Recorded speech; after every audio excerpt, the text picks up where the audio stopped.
Гостин во ова издание на студиото на Нова Ермира Мехмети, пратеник во собранието од ДУИ. Ермира Мехмети, чекавме некоја неизвестност околу тоа кој ќе биде кандидат, како ќе биде, па дали ќе поддржите, дали нема поддржите. Станува известно дека Ѓорѓи Иванов ќе биде повторно кандидат за председател на предстоите председателски избори и сега што понатаму. Вие не го добивте она што го баравте од вашиот коалиционен партнер, консенсуалниот кандидат. Па да, во принцип ние изразуваме жалење што една голема политичка идеја не успеа да се валоризира, ниту пак да се прифати, да се оцени нели како една позитивна идеја и една повисока вредност на нашето општество. За жал тоа покажува дека нашата демократска свест или зрелост се уште не е на она ниво кон кое нели тежнееме да стигнеме. И зошто бе тоа одбиено? Зошто не е прифатена идејата? Па всушност јас мислам дека ситуацијата таква каква што е сега е ситуација во која ниту е прифатена, ниту одбиена идејата. Ние немавме во ниту еден момент формална порака или формален одговор дека идејата е одбиена. Но конкретниот резултат го кажува тоа, бидејќи вие претходно рековте Ѓорѓи Иванов не е човекот. Ние оценката ја направивме врз основа на анализи кои што се основа на тоа како албанското гласачко тело се определи и се однесуваше на последните изминатите председателски избори. Тие покажаа дека сепак не може повеќе да говориме за толпи на гласачи кога говориме за албанците, особено во вториот изборен круг, и мене ми е лично многу драго што таква промена во свеста е постигната и дека гласачите автономно си одлучуваат кого ќе го бираат како нивен председател. И ваша проценка дека Ѓорѓи Иванов не стои добро меѓу нив? Тоа го покажаа резултатите на теренот и мислам дека сите оние кои што тогаш беа вклучени во процесот, а и сега се на некој начин се сеќаваат кој беше исходот од вториот круг на гласање.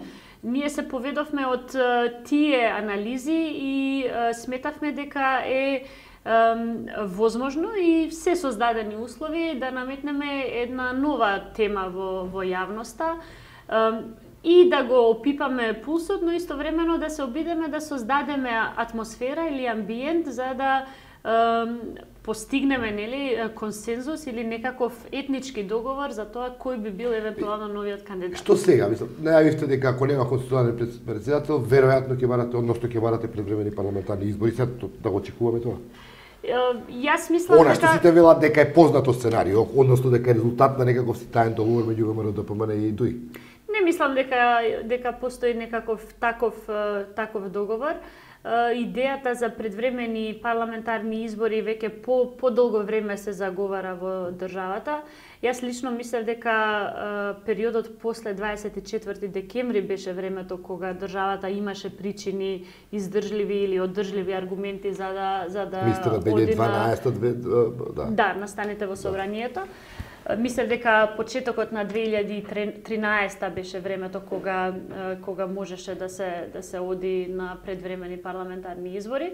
Но мој впечаток во моментов е дека со или без договор полека, но сигурно одиме кон нова рунда на предвремени парламентарни избори, но во моментов се уште ништо не е известно и нема формална одлука од партиското раководство, барем во име на Демократската унија за интеграција, за која можам да говорам. Мислите дека е добро првиот круг на предвремените парламентарни да биде заедно со вториот круг на председателските?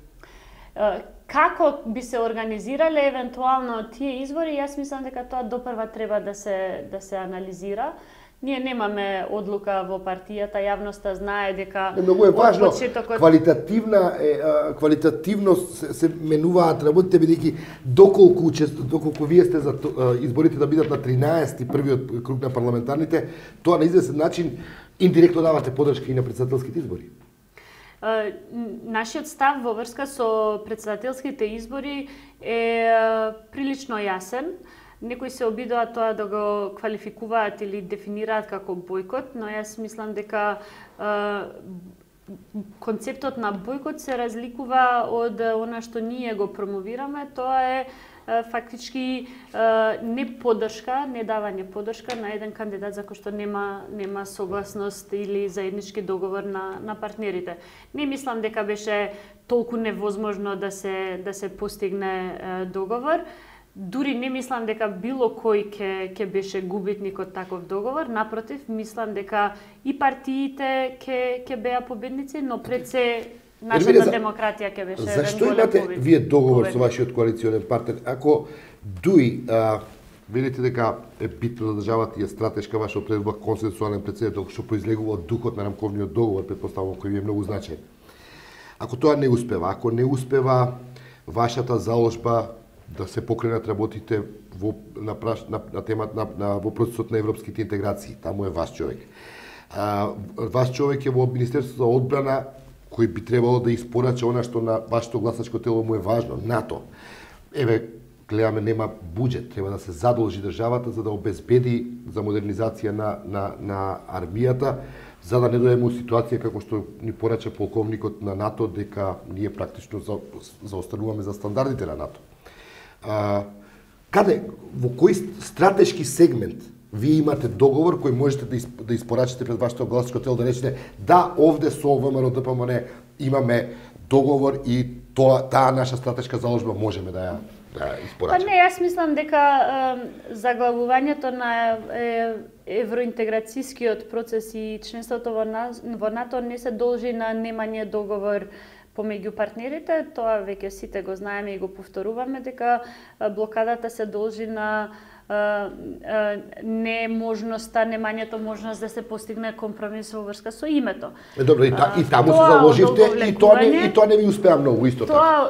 Не, јас мислам дека ние значи повикавте на дебата, повикавте на квалитативна е промената во раководењето со ресорите интеграција и одбрана во последните години. Мислам дека не само домашната, особено меѓународната јавност и нашите партнери, таа разлика ја успеваат да ја направат и ја гледаат како очигледна. Гласачкото тело очекува почеток на преговори во Европска Унија, вашето особено, членство во НАТО. Треба да им одговорите на таа тема. Јас мислам дека сите, значи тие 90% на јавна поддршка за нели во поддршка на интеграциите не се само етнички албанци, тие се сите граѓани на Република Македонија. Тоа покажува дека не очекуваат само албанците, туку очекуваат сите граѓани во државата да се направи поместување и да добиеме членство во Европската Унија и во НАТО. Таа е заложба на сите досегашни нели влади, коалиции, политички партии, политички актери и така натаму. Така што не можам целосно да се согласам дека тоа е очекување само на албанското гласачко тело. За вас зборам како партија, тоа е важно. Конечно се обидувам да дојдам до прашањето што ако има предвремени парламентарни избори и вие повторно правите коалиција со ВМРО ДПМН. Која е смислата на предвремените парламентарни избори? Може би ќе се создаде атмосфера на поместување од мртвата точка по однос на преговорите за името. Во база на што? Затоа што вие ќе оствоите повеќе, ќе имате повеќе гласови, па ќе бидете повлијателни во владата? Не, јас мислам и по нели ова последното патување во Берлин и во Брисел и средбите таму со официјални лица задолжени за Балканот и за Македонија, мислам дека нашите партнери го губат трпението со ваквото статус кво и тие се исто така заинтересирани да го потурнат процесот напред. Во година кога нели очекуваме или ќе се одржат и европските избори во Грција и така натаму, веројатно проценката е дека не може да очекуваме никакво поместување напред по однос на отворениот спор. Пак да прашам, зошто предвремени парламентарни избори? Кој е мотивот, кој е оправдувањето да се влезе во една таква операција кога на кратко истата чини пари? Не мислам дека одлуката е конечна за предвремени парламентарни избори.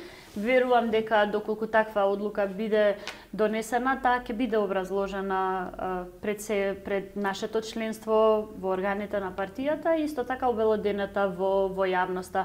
Во овој момент одлуката не е конечна, ние сме во процес на анализа на сите прашања во една серија на седници на председателство на партијата, кои што се започнати од почетокот на годинава и на некој начин се најавата на портпарол беше ако нема конституционален председател, ние најверојатно ќе одиме на парламентарни избори, но никој не свати зошто, како ја врз база на што ја темелите таа ваша изјава, дека конституционалниот неизборот на конституционален председател значи криза меѓу партнерите во власта? Криза во институциите можеби поради немањето договор за гласање на определен партиски кандидат за председател. Добро, но што тоа значи во функционирање на владата? Јас се надевам дека тоа не значи ништо во функционирање на владата, но веројатно оценката ќе се темели и врз фактот што бидејќи и така ќе се оди на избори, тоа ќе значи замрзнување на работата на институциите поради измените во изборниот законник. Можеби оценката е дека е подобро да се завршат 2 циклуса одеднаш, отколку да имаме една цела фактички и фискална година која што би била блокирана во смисла на инвестиции, на сите оние тековни работи на владата, особено па во однос со локалната власт или општините. Што мислите, ќе има ли, доколку биде Ѓорги Иванов избран, без учество на албанците, што ќе значи тоа за државата? Односно за вас, како ќе се позиционирате во тој случај? Вие ќе викате немаме председател? Он не е за нас председател? Веројатно тоа ќе биде доволна причина за да се поставува прашањето или дилемата за неговиот легитимитет кај албанското гласачко тело. Мендухтачи ќе оди на избори. Да, тоа е интересно, нели? Интересно е, прашувам таа малку ова делува како да ВМРО има поставено може би тука има договор за консензуален кои се фино барата. Не верувам. Затоа што тука има една квалитативна разлика, ставот на ДУИ барем по ова прашање е консистентен. Ако нема договор за председателски кандидат, нема учество на председателски избори. За разлика од нашиот политички конкурент кој што Како го доживувате вие тоа постојано флертување на Мијалков со Тачи? Сушико варијанти овде, онде, разноразни ресторани, веројатно во политиката сето тоа влегува во рамките на дозволеното. Анализи, проценки, прагматизам и оценка на определени интереси. Мене само ме загрижува фактот што нашиот политички конкурент се обидува таквото флертување да го прикрива со големите националистички теми. Знаете како ако тврдите дека вашиот судир со ВМРО ДПМН е толку оштар, бескомпромисен, затоа што тие се големите антиалбанци, овие се големите проалбанци, тогаш како тоа со толкава леснотија, неподнослива дури, може да се договарате за некои тековни прашања, иако во моментов не ни знаеме зашто станувало збор на таа, како се вика, мистична вечера. Добра, тоа да го ставиме на фолклорот, ентретејменот, политички. Што, пак да прашам, што ќе добие ДУИ со предвремени избори во смисла на остварување? Какви се вашите предвидувања? Ќе има предвремени парламентарни избори и што ќе прави Македонија за да ги оствари своите стратешки цели понатаму? Јас можам да ви дадам сценариото кое ќе овозможи тие работи да се испорачаат пред гласачкото тело? Јас можам лична оценка да ви дадам како пратеник во собранието. Јас мислам дека без разлика што сите тврдиме дека политичкиот диалог во собранието на некој начин заживеа, мислам дека не сме таму. Опозицијата не е вратена на координациите кои што се редовни понеделнички кај председателот на собранието. Нема согласност по однос на основните прашања, без разлика што успеавме до некој степен да се договориме и заеднички го гласавме новиот изборен законник. Тоа е чин за поздравување како ете знак или порака на некаква си елементарна доверба. Но во принцип мислам дека демократскиот амбиент во собранието остава уште многу да се надеваме дека сме таму каде што посакуваме. Можеби еден нов изборен циклус би придонел во промена на таквиот амбиент. Да се потсетиме, договорот од 1 март кој што го издействува комесарот Филе не е спроведен. Тој ни е клучен во оној, или стана клучен во оној хлад процес на предпреговарања со Европската комисија. Дали ова имплицитна најава дека ќе ви интересира спикерското место во парламентот како партија?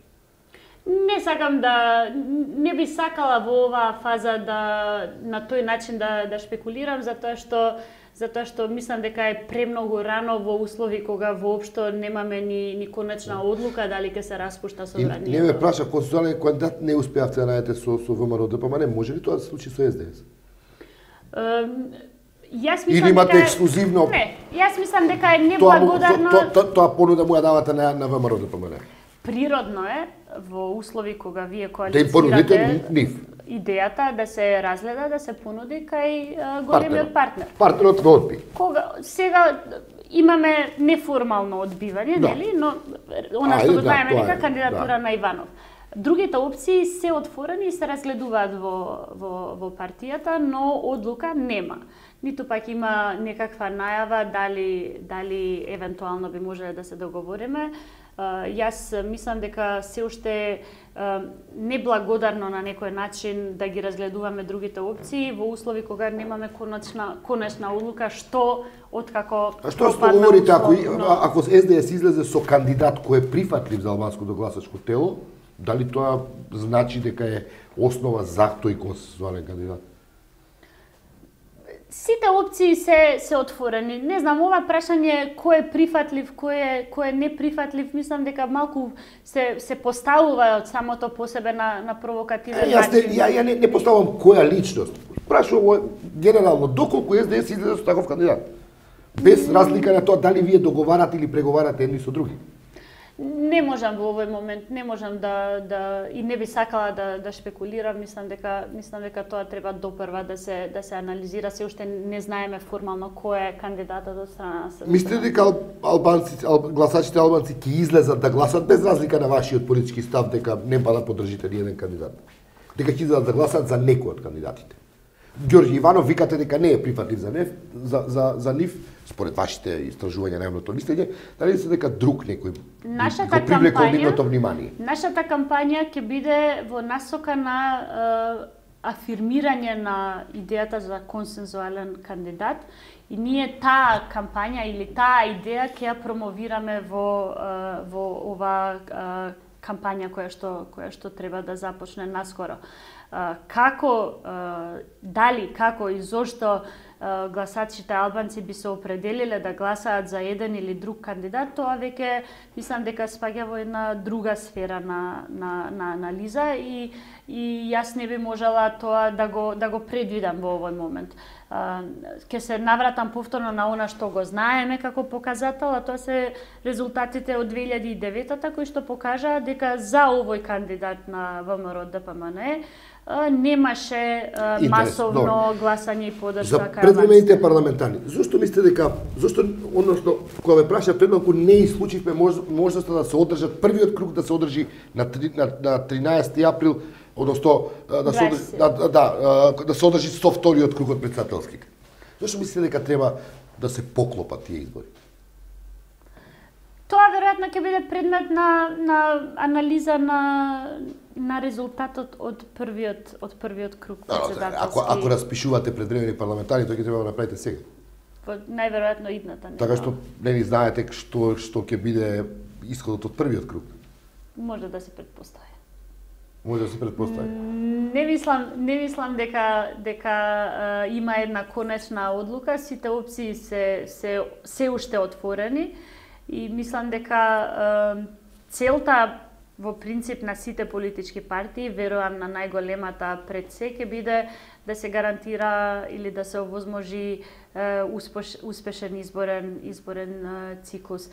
Како при тоа ќе се однесуваат гласачите албанци е друго прашање. Ние може да одиме... И она што останува најголема непознаница, како ќе објасните зошто се оди на предвреме парламентарни избори? Тие може да се преклопуваат изборите, но тоа не значи дека Ѓорѓе Иванов би победил. Значи, може да имаме условно втор круг председателски со прв круг парламентарни, но ние не може да гарантираме дека тоа ќе донесе победата на кандидатот на ВМРО ДПМН, дали тоа Иванов или би бил некој друг.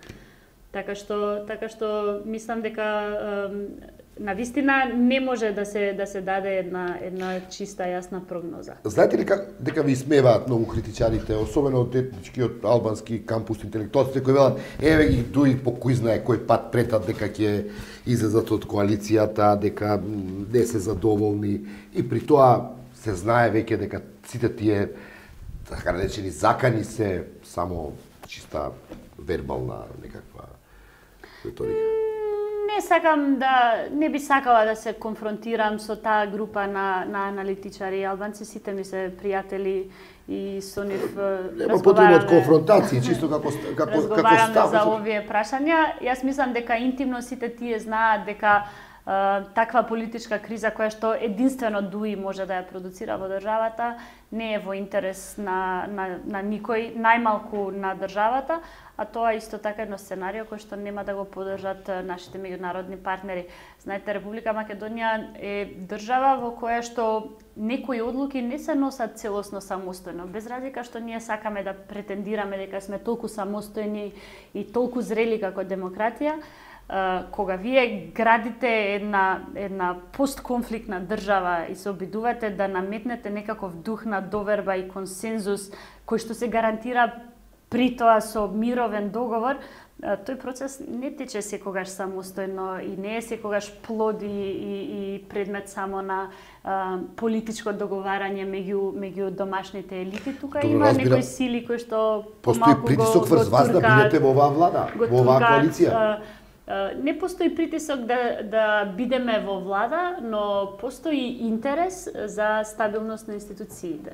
Политичка криза, верувам дека не е сценарио кое што било кому би му одговарало. Емилија, благодарам за разговор. Задоволство.